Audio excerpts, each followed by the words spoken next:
Hi guys, welcome to my October the 19th DVD update. This time around I have 9 movies to do. I had 9 movies last time as well, but this time they're all individual movies and not just like 4 movies on a single collection or whatever.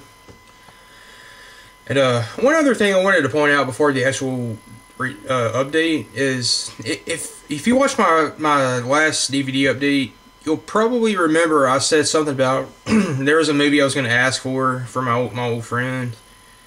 Unfortunately, someone asked for that movie before I did, so I didn't get it. It was a movie called Pieces of April, starring Katie Holmes.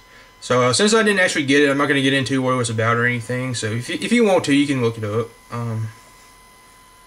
Anyway, all these movies I've already seen previously, all except one of them. But I just haven't watched them all, since getting them new. So I can't really talk about them. But anyway, let's get to it though before I run out of time. First up is Bedazzled, starring Brendan Fraser and Elizabeth Hurley.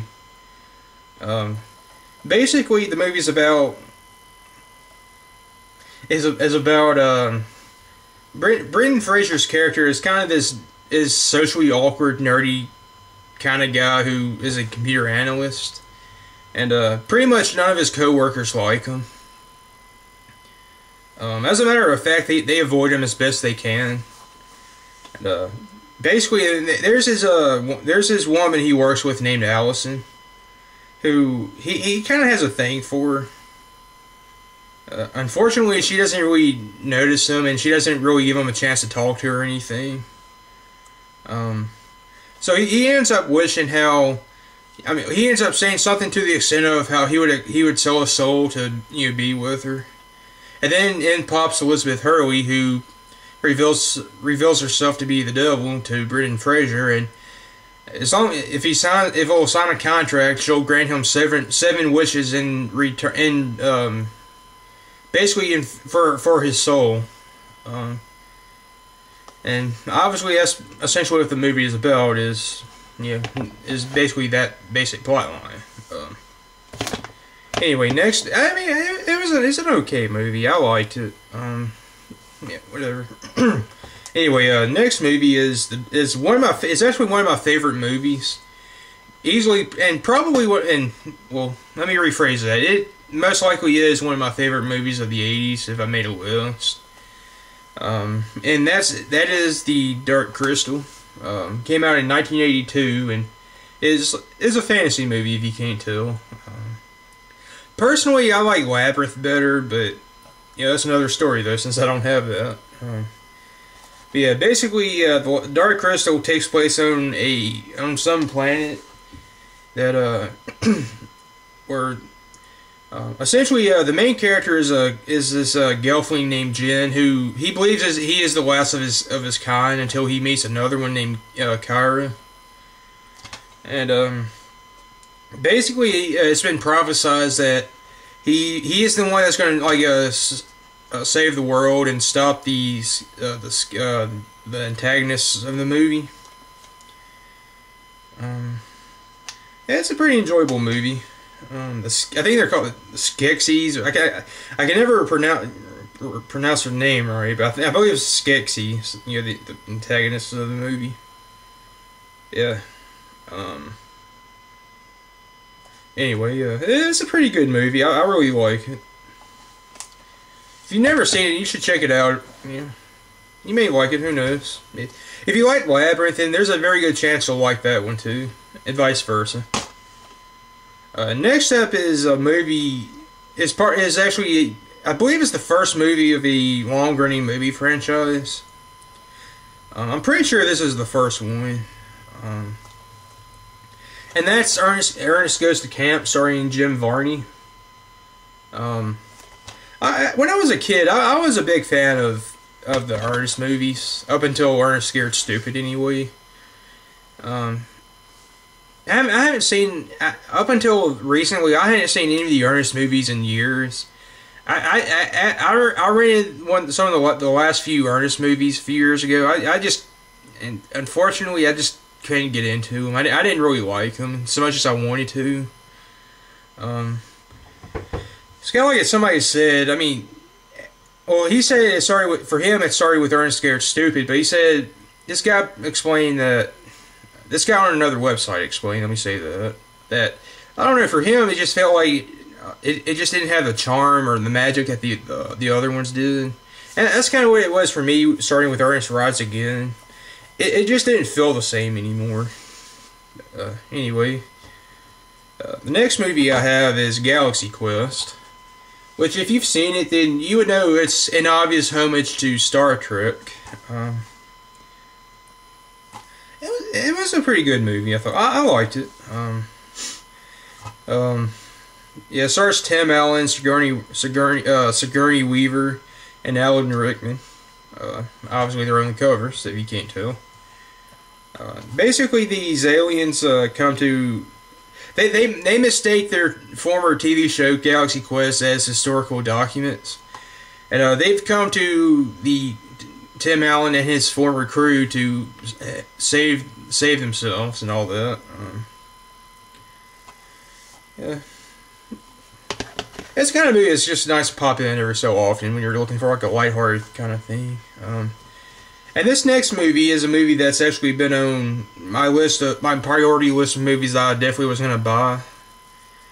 So I was glad to be able to get this movie for free. Let's see how much time I have. 6 minutes. Okay. And that's Mystery Men. I've always loved this movie. Unfortunately, it didn't do too well at the theaters. And the funny thing is, the character Captain Amazing, he actually, I can't remember the name of the character he took the place of, but there was actually a character from the comics that Captain Amazing took the place of in the movie. And the reason is I've read is because the studio felt the character would have been too weird for the screen, for like audiences in the movie and all that. So I just always thought that was kind of interesting. Yeah. So, I mean, I really enjoy this movie. So yeah, I was glad to get it from him. The next up is So I Married an Axe Murderer, starring Mike Myers. This is one of the movies I haven't watched yet, and I haven't actually seen this movie in years, so I can't really say too much about it. But Mike Myers' character, I mean, if you can't tell from pretty much the title tells a lot about it. It's one of those things. But basically, Mike Myers' character starts believing that his wife is an axe murderer, because quite a few of her previous husbands have died mysteriously and all that. Like I said, I haven't seen this movie in years, so I can't really say too much about it. And next up is one of those movies that it didn't do too well at the theaters. It seems like most of these movies I got this time were like that, where they didn't do too well in theaters, but whatever. Anyway, the next thing movies I'm going to show you is actually part of a 3-movie franchise. It's basically a trilogy. Let's just say that. But anyway, first up is Starship Troopers. I had this movie on VHS after it first came out, and I actually saw this in theaters in 1997. It's actually based on a book. I don't know. It's one of those kinds of movies that people either really like or either really dislike. Personally, I enjoy the movie. I mean, it's not one I'd watch very frequently, but I enjoy it though. To pop in every so often. The second one though, Starship Troopers, Hero of the Federation. I actually watched this yesterday afternoon, or last night, whenever. Honestly, I watched this pretty much almost back to back with the first one, and honestly, I didn't really like it too much. I mean, it felt like almost an entirely different movie from the first one, or whatever. Well, I mean, I know technically it is, but you get what I'm saying. I guess maybe one thing it is that I've read that this the second was only made on the budget, like 5% of the budget the first one was made on. I don't know. Honestly, I don't. Most people didn't like this movie. And honestly, I'm going to be honest with you. I think had this been a movie of its entirely of its own and not a sequel, I think it may have done a little bit better. To be honest with you, because this didn't really feel like a Starship Troopers movie to me. I mean, it had elements of the first one in it. Pretty much just the bugs and the Federation. But other than that, it didn't really feel like a Starship Troopers movie. Not to me. And I've read too that the character in this one, Captain Dax, he originally was going to be Zim from the first movie, but because Clancy Brown he wasn't able to be in it, they pretty much just did it as a new character.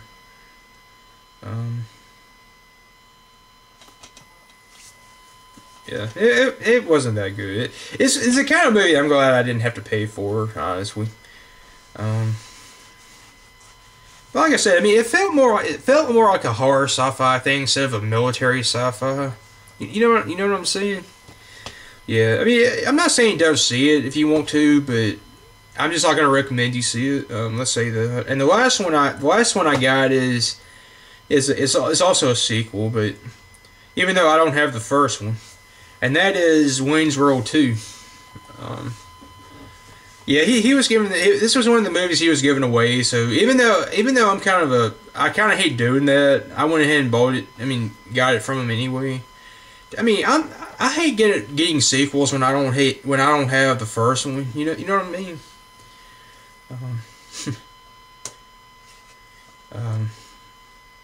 Yeah, I always enjoyed this movie. I've noticed too. It seems like whenever they play one of the Wayne's World movies on TV, it's usually this one. I've noticed. I remember going to see that in theaters with my cousin, and it just so happens I believe it's the cousin that had to be on Facebook Friday. Anyway, that's pretty much all my movies, and just in time because I only got like a little over 2 minutes left, but. This is going to take forever to upload, I guess. But anyway, thanks for watching. I hope you enjoyed. And I guess I'll end this with a question. Have you seen any of these movies? Yeah. If so, let me know. And beyond that, thanks for watching. See you guys next time.